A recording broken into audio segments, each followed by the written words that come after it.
Why was utopian socialism suppressed by dominant systems? Imagine a society where everyone shares everything equally and lives in harmony. That sounds nice, right? But in reality, those ideas faced serious pushback from the powerful. Utopian socialism was a movement that aimed to create perfect communities based on cooperation and moral persuasion. It grew after the late 18th century when revolutionary ideas were spreading. Thinkers like Saint-Simon, Fourier, and Owen proposed ideal societies where private property was replaced with communal ownership. They believed social harmony could be achieved without violence or revolution. However, these ideas threatened the existing ruling classes. The wealthy and their governments depended on the current system of capitalism, which kept profits flowing to the few.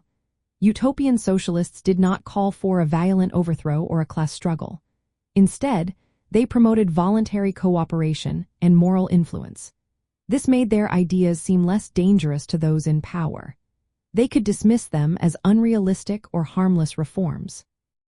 The dominant systems saw these communities as distractions. They worried that, if workers started believing in cooperation instead of fighting for their rights, the power of the ruling class could weaken.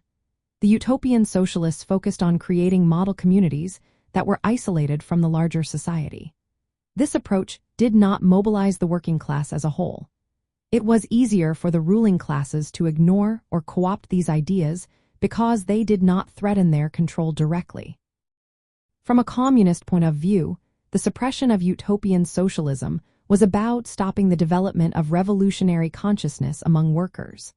While utopian socialists criticized capitalism and imagined a better future, they did not push for a political revolution. Their focus on moral persuasion and small communities made it easier for the ruling classes to dismiss them as impractical. In practical terms, utopian communities were often small and separate from the main economy. This made them seem like experiments rather than solutions for society.